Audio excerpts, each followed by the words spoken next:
Hey everyone, welcome to Judging for the Win. I'm Dave, and this is my daily ruin. Today's this month's patron pick. Thank you so much to all of my wonderful supporters on Patreon. You might remember that a few months ago I had a video titled Judge Dave Fixes Magic Rules and Policy. Today's topic is similar, except that this time I'm setting my sights on Magic's organized play system. While strictly speaking, I think most people apply this term specifically to Magic events that are organized in some way or supported by Wizards of the Coast, I'll be taking a broader view to include any events where people play Magic that are organized by any tournament organizer, including independent efforts that aren't affiliated with WotC at all. I think that there's a lot to talk about at every scale, so let's get started. First of all, is there even a problem? After all, if you read the official sources, Magic's doing the best it ever has by pretty much any metric available. And the answer is unequivocally yes. While sales, new customer acquisitions, and general interest in Magic are at an all-time high, Magic's organized play is at the lowest point in recent memory and trending downward. Honestly, I think this is self-evident enough to just state without justification, but I understand some of my members of the audience probably haven't been following the Magic scene for more than a couple of years, so I feel compelled to elaborate. When I started judging, my calendar was packed. Between GPs, SCG Opens, and PPTQs, which is what RCQs were called back then, I was judging 3 to 4 weekends every month. Now it's more like once every couple of months. And it's not because I stopped wanting to be involved, there's just less events going on. Most of the stores that I worked with have stopped running RCQs, or they only schedule them during some of the seasons. SCG used to be in my area once or twice a quarter, now it's once or twice a year if I'm lucky. The stores that I reached out to said similar things. The general sentiment was that store-level events were down across the board over the last 5 years, with the exception of pre-releases, where the attendance trend was similar or maybe even a bit higher. The other thing that was higher was EDH. And yes, EDH is the same thing as Commander. I feel like I probably should clearly say that too, because some of my viewers probably started playing Magic after the name changed. Jeez, I'm old. Anyway, all the store owners that I talked to said that their FNMs were effectively EDH game nights, and they had trouble getting 8 players for any other format. And okay, maybe that's the solution. Just give up on all those silly, unpopular formats and focus organized play on the one that people really want to play.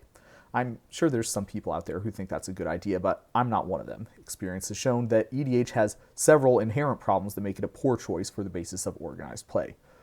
For one, it's not great for a multi-round event. There's a huge amount of variability in how long a game of EDH takes, and you have to wait until everyone is done to start the next round, leading to potentially massive delays. Also, because EDH is designed for 4 players, any table that doesn't get exactly that many players is going to have a notably worse experience. For 2-player events, a maximum of 1 player will get a bye each round, no matter how many people are in it. For a 4-player event, it's likely that 10 to 20% of the tables will be affected every round unless you have exactly the right number of people. And then there's the problem of formats. It's difficult to get a bunch of players who are all strangers at a game store to be on the same page about what decks to bring. The bracket system helps this somewhat, but let me know in the comments if you've ever heard of any situations where the system broke down and people got frustrated. In 2-player formats, this problem is ameliorated somewhat by the Swiss pairing system. In many cases, a player's record is a serviceable proxy for how seriously they're playing. So after a couple of rounds, you tend to get into a spot where everybody is playing against other people of a similar bracket. Having 2 additional players in each game increases how many rounds that it takes for this to happen, and coupled with the lower round count that the format necessitates, you hardly see this effect at all. And then there's CEDH. Get your fingers ready to smash that dislike button, because I know this is going to be a hot take, but EDH is wholly unsuitable for competitive rel. I don't care that there are people out there trying to make it work. The idea of a competitive rel EDH event is patently absurd. Again, I feel like this should be self-evident, but I know it apparently isn't because of how many people there are out there doing it, so I'll just speed run through some of the glaring practical issues that are in dire need of a solution. Obviously, all those other issues that I just talked about get exponentially worse when you're trying to play seriously, but then you've also got stuff like the massive disparity in win rates based on who gets to take the first turn, no fair way to assign points to the 2nd through 4th place players at a table based on the relative strength of their performance. Magic's existing penalty guidelines are based on a 2-player format, and some of them are very difficult to adapt to breaking this assumption. And let's not forget extreme politicking leading to individual games that take longer to finish than it takes to run an entire tournament of any 2-player format. Could the Magic community fix these problems? Maybe. We haven't so far, but I'd say we haven't yet tried enough to be able to claim that it can't happen. But these are some very serious faults, and it does not make sense to base our organized play system on a format that has all these faults where there are other formats that don't. Almost all of these are linked to the 4-player nature of EDH, so it seems like the 2-player formats are a much better starting point. So now let's transition from complaining to actually doing something. What could we do that would make things better? And I think we should start with a few things across the board that I see reducing player interest in organized play. Now, the first thing that I hear a lot of people saying whenever this topic comes up is that the format sucks. It is amazing how much every limited and constructed format throughout Magic's history has sucked. People say it all the time, certainly as far back as I've been keeping track. But guess what? GP Columbus in 2007 had 883 players for a legacy event that got the card Flash banned. GP Dallas in 2011 had nearly 1,200 players a couple of months before Jace the Mind Sculptor and Stoneforge Mystic were banned in Standard. GP Detroit in 2017, codenamed Eldrazi Summer for the prevalence of those decks, drew over 2,500. I don't want to hear about the format being boring or stale or unfun being an excuse for low turnout. I won't lie to you and say that it doesn't matter at all, but if we could get numbers like this and formats like that, well, why aren't we getting numbers anywhere close to these now? The answer, in my opinion, is a problem of infrastructure. People are not playing Magic like they used to, but that isn't because people in 2025 like playing the game less than they did 10 years ago. The real reason is in how much the difference in the surrounding landscape is. Let's start at the very beginning. In the past, there was a natural progression for new players where they would go from kitchen table games with just whatever cards that they had to FNMs, which were still casual but had an actual format, to store level events, which were less casual, to regional events, and then the largest and biggest tournaments.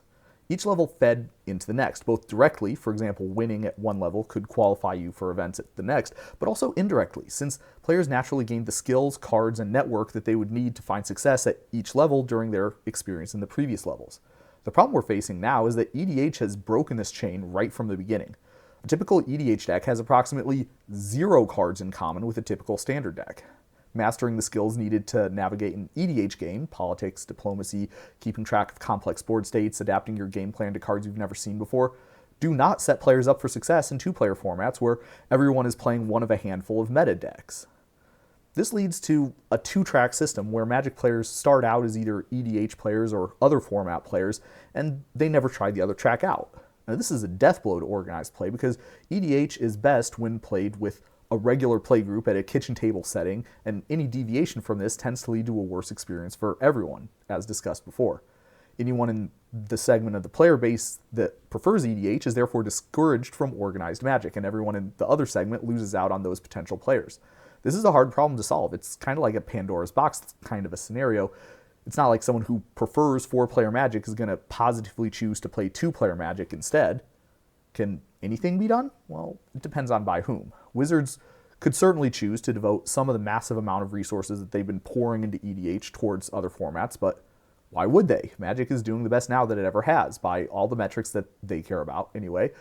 Well, maybe one of the major tournament organizers. More organized play means more customers for them, right?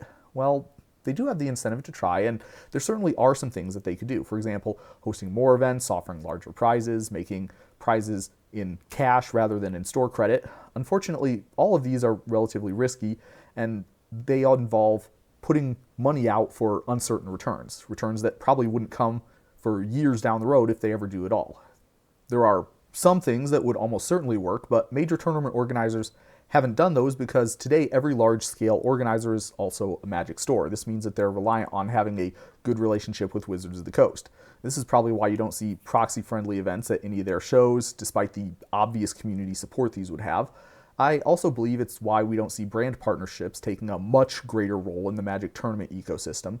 That's the only reason that I can think of for that phenomenon, otherwise it seems like a no-brainer. I have no idea why Wizards seems to be so against putting advertiser logos on screen. What are they afraid of? It's going to dilute their brand image or something?